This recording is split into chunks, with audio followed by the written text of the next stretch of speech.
मैं सत्यदेव प्रसाद शिक्षक आप सबों का एसपी मोटिवेशनल पोएम में हार्दिक स्वागत है। आप सब्सक्राइब कर दें एवं घंटी दबाकर ऑल पर सेलेक्ट कर दें ताकि मेरे द्वारा लिखी गई कविता चाहे वह शैक्षणिक हो, चाहे वह नैतिक हो या मोटिवेशनल हो, आप तक आसानी से पहुंचता रहे। साथ ही साथ 12वीं की हिंदी भी आप तक पहुंचता रहे। मैं आप में ऊर्जा पैदा करने के लिए कहना चाहूंगा कि कीमत पानी की नहीं, कीमत प्यास की होती है। कीमत पानी की नहीं, कीमत प्यास की होती है।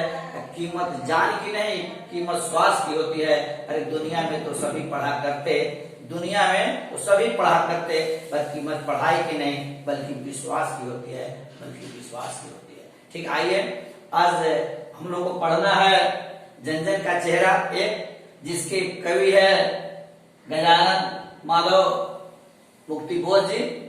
इनके संबंध में छोटे छोटे प्रश्न भी आपके समक्ष आएंगे, जिसका उत्तर आपको याद करना होगा। अब छोटे छोटे प्रश्न आगे से पूछेगा आपसे, गजानन जी का जन्म कब हुआ था? तो लिखेंगे 1917 में। कहाँ हुआ था? तो ग्वालियर में। किस राज्य में? तो मध्य प्रदेश में। आपसे यह भी छोटा प्रश्न पूछ सकता है कि गजानन माधव मुक्तिबोध जी ने किस पत्रिका का संपादन किया? तो लिखेंगे हम नया खून का। अगर आपसे पूछे कि मुक्तिबोध जी यानी गजानन माधव मुक्तिबोध जी किस कविता के लेखक हैं, उन्होंने कौन सी कविता लिखी है, तो हम याद रखेंगे जन जन का चेहरा एक। आइए हम छोटे छोटे प्रश्नों का उत्तर हम लोग देखेंगे। और सबसे पहले यह मैं आपसे कहना चाहूंगा कि जब दीर्घोत्तरीय प्रश्न या जब आपको याद हो जाएगा तो तमाम छोटे छोटे प्रश्न का उत्तर निकल ही जाएगा। यानी दीर्घोत्तरीय प्रश्न में ही लघुत्तरीय प्रश्न का उत्तर निहित होता है, या उसे यूं कहा जाए एक अंक का जो है क्वेश्चन वह सब उसमें निहित होता है। तो आइए अब मुझे पढ़ना है। एक मैं बात कहना चाहूंगा कि आप जब टेक्स्ट बुक का निश्चय ही सहारा ले, और आज मुझे यह पढ़ना है कि बंदी हुई मुठियों का क्या लक्ष्य है। लक्ष्य कहते हैं उद्देश्य को, लक्ष्य कहते हैं एम को। ना संघर्ष ना तकलीफे, क्या मजा फिर जीने में। अरे तूफान भी थम जाएगा जब लक्ष्य रहेगा सीने में। आदमी में जब आदमी लक्ष्य के प्रति समर्पित हो जाता है, जब आदमी उद्देश्य के प्रति समर्पित हो जाता है, तो स्वाभाविक है कि वैसी परिस्थितियों में उसकी मुट्ठी निश्चित ही बंध जाती है। जब आदमी संकल्प लेता है, दो बातें पर हमेशा आपको ध्यान देना होगा। एक, आदमी मुंह जो ऐसे भौंचने लगता है, और दूसरी बात उसकी मुट्ठी बंध जाती है। जो आदमी संकल्प लेता है स्वाभाविक है उसकी मुट्ठी बंधी जाती है। तो बंधी हुई मुट्ठियों का क्या लक्ष्य है? तो जो जनता है, जो शोषकों की वजह से, पूंजीपतियों की वजह से जो परेशान है, तबाह है, समस्याओं को झेल रहे हैं, उन लोगों के पास अभी की लक्ष्य है। वह लक्ष्य शोषकों को गद्दी से हटाना, शोषकों का विरोध करना, पूंजीपतियों का विरोध करना। जैसा ही कहा जाता है, वो अच्छा नहीं लगता जिसकी लंबी ठुडी हो, वो अच्छा नहीं लगता जिसकी लंबी ठुडी हो, वह पराजित नहीं होता जिसकी मुट्ठी बंधी हो। आदमी या मुट्ठी बंधना ही आदमी के संकल्प को दर्शाता है, या मुट्ठी बंधना ही आदमी की विजय को दर्शाता है, या मुट्ठी ही आदमी की सफलता को इंगित करता है। आइए मेरा दूसरा प्रश्न है 7वां, कि पृथ्वी के प्रसार को किन लोगों ने अपनी सेनाओं से गिरफ्तार कर रखा है? तो हम जानते हैं पृथ्वी के प्रसार का मतलब विकास। विकास, पृथ्वी के प्रसार का मतलब डेवलपमेंट, पृथ्वी का प्रसार मतलब विकास। किन लोगों ने रोक रखा है? पूंजीपतियों ने। किसकी बदौलत? अपनी सेनाओं की बदौलत। लेकिन कवि जो यहाँ दर्शाया है कि सेना को जो उन्होंने इंगित किया है, तो सेना का अर्थ है सेना का अर्थ है उद्योग धंधों से, फैक्ट्रियों से। जिस प्रकार जब कहीं फैक्ट्री की स्थापना हो जाती है, उद्योग धंधों की स्थापना हो जाती है, तो भले उसका लाभ पूंजीपतियों को मिलता है, लेकिन वहां की स्थिति, वहां का वातावरण दूषित हो जाता है। वहां के लोगों को स्वच्छ वायु नहीं मिल पाती है, और वहां के हरे भरे खेत जो थे वे अब बड़ा ही उदास देखने लगते हैं। क्योंकि जहाँ फूल दिखना चाहिए, जहाँ हरा भरा खेत दिखना चाहिए, जहाँ हरियाली दिखनी चाहिए, वहां पूंजीपतियों के द्वारा फैक्ट्री लगा दी जाती है, जिसकी वजह से जिसके दंश को वहां के रहने वाले लोगों को झेलना पड़ता है। क्योंकि स्वाभाविक है, जहाँ फैक्ट्रियों की स्थापना होती है वहां का वातावरण निश्चित ही दूषित हो जाता है। तो आपसे पूछेगा पृथ्वी के प्रसाद किन लोगों ने, तो हम लिखेंगे पूंजीपतियों ने उद्योगों की स्थापना करके लोगों की शांति को, लोगों की अमन चैन को हमेशा हमेशा के लिए छीन लिया है। क्या क्या है? हमेशा हमेशा के लिए छीन लिया है। इसीलिए मैं कहना चाहूंगा, दर्द न दे गरीबों को न तो बद दुआ लग जाएगा, दर्द न दे गरीबों को न तो बद दुआ लग जाएगा, अरे सारी दुनिया बच जाएगी तो धू कर जल जाएगा, तो धू कर जल जाएगा। अब मेरा पसला ज्वाला कहां से आती है? ज्वाला का अर्थ है जनता की आवाज, ज्वाला का अर्थ है जनता की जुबान, ज्वाला का अर्थ है जनता का जग जाना, ज्वाला का यह अर्थ है जनता अपने अधिकारों के प्रति सक्रिय हो जाना। लेकिन जब स्वाभाविक है, यह देश का नियम है, देश विदेश का भी कहा जाए, सभी जितने भी देश है या देश से ही महादेश बना है, जितने भी महादेश है, इस समय एशिया पढ़ा, यूरोप पढ़ा, अमेरिका पढ़ा और अन्य महादेश है, सभी लोगों के नागरिकों के, सभी देशों के नागरिकों को पर समस्या है, या ये कहा जाए सभी महादेशों के नागरिकों के समक्ष समस्या है। लेकिन वह नागरिक आदमी के दर्द को सहने की एक सीमा होती है, कष्ट को सहने की एक सीमा होती है।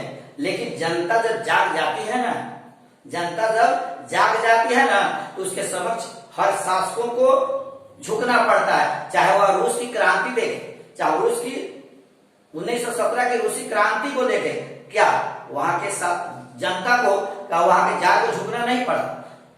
चाहे हम 1688 की इंग्लैंड की गौरव क्रांति को देखें, ये नियम है, जब जनता जगती है तो शासकों को झुकना पड़ता है, हार मानना पड़ता है और गद्दी छोड़कर भी भागना पड़ता है। लेकिन यह ज्वाला क्या है? ज्वाला कहां से आती है? तो जनता की क्रोध से, जनता की आक्रोश से। जब शोषक जब उसका शोषण करता है तो वह मजदूर है, वह किसान है, गरीब है, लेकिन क्या वह पत्थर तो नहीं है, वह भी तो हाड़ मांस का ही बना हुआ है, उसे भी दिल है, उसे भी दर्द होता है। लेकिन जब जनता जग जाती है, अपने अधिकारों के प्रति सजग हो जाती है, तो वह अपनी ज्वाला में तमाम पूंजीपतियों को, उद्योगपतियों को और शोषकों को जलाने के लिए तत्पर हो जाती है।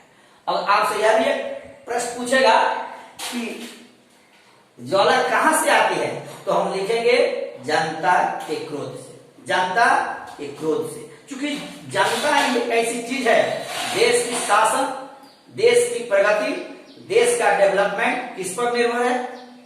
मजदूरों पर, किसानों पर, गरीबों पर। लेकिन आज उसी का शोषण हो रहा है। इसलिए आज मेरे कवि गजानन माधव मुक्तिबोध जी काफी दुखी है।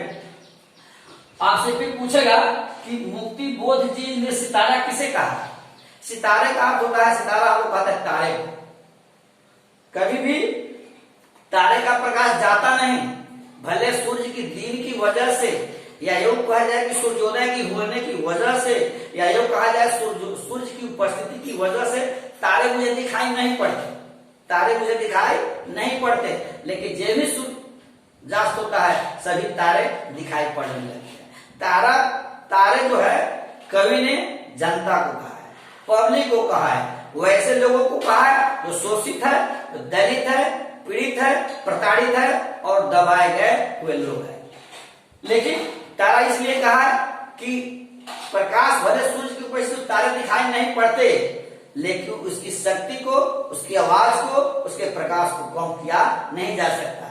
कवि के कहने का भाव यह है, कवि के कहने का भाव यह है कि भले आज उसे दबाया जा रहा है, लेकिन यदि वह जगेगा ना पूरी शासन व्यवस्था को तहस नहस कर देगा और पूंजीपतियों को देश छोड़कर भागना होगा और पूंजीपतियों के सारे कंपनियों में ताले लग जाएंगे, शोषकों के दांत खट्टे हो जाएंगे। कब? जब जनता जग जाएगी तब। अगला प्रश्न है, आपसे पूछेगा एक, इसमें एक प्रश्न और है कि प्यार का इशारा और क्रोध का दुधारा से क्या तात्पर्य है? प्यार का इशारा और क्रोध का दुधारा से क्या तात्पर्य है? इसमें प्यार का मतलब है जनता को देश से प्यार है, जनता को देश से प्यार है, लेकिन शोषकों को इस देश से कुछ लेना देना नहीं है।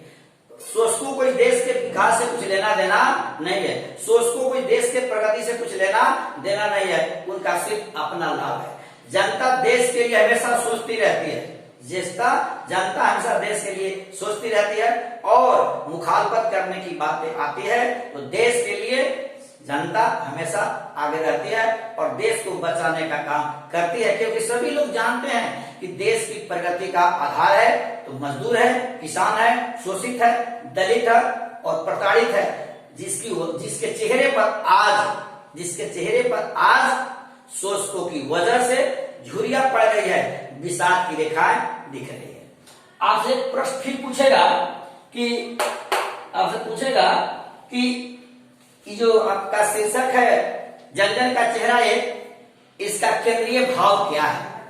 तो देखा जाए, मैंने यह कहा ना, कविता का एक अर्थ होता है, एक क्या होता है, एक भावार्थ होता है, एक उसका उद्देश्य होता है। तो कवि आपको यह बतलाना चाहता है कि विश्व के हर देशों के जो रहने वाले गरीब हैं, जो गरीब जनता है वो आज दुखी है, वह प्रताड़ित है। वह क्या है? प्रताड़ित है। किसकी वजह से? पूंजीपतियों की वजह से। किसकी वजह से? उद्योग धंधे की स्थापना करने वालों की वजह से। लेकिन कवि आज यह कहना चाहता है कि वह भी एक इंसान है। कभी भी पूंजीपतियों को, किसी भी धनवान लोगों को, किसी भी उद्योगपतियों को, किसी भी शोषकों को, किसी भी पूंजीपतियों को भूल से भी गरीबों का शोषण नहीं करना चाहिए, क्योंकि वह भी एक इंसान है। कवि इस माध्यम से यह करना चाहता है कि शोषण नहीं होना चाहिए, शोषण नहीं होना चाहिए।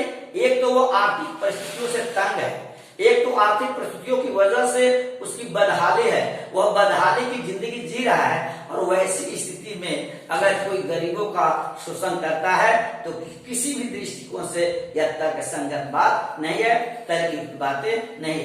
कभी इसका भाव यही रखा है कि कभी भी गरीबों का शोषण नहीं करना चाहिए, कभी भी गरीबों के हित की बातें करना चाहिए। इसीलिए हम कहते हैं भगवान के दरबार में कभी फरेब नहीं होता। अरे भगवान के दरबार में कभी फरेब नहीं होता। अरे क्यों लूटते हो गरीबों को कफन में, जबकि जेब नहीं होता, कफन में कोई जेब नहीं होता। जय हिंद, जय भारत।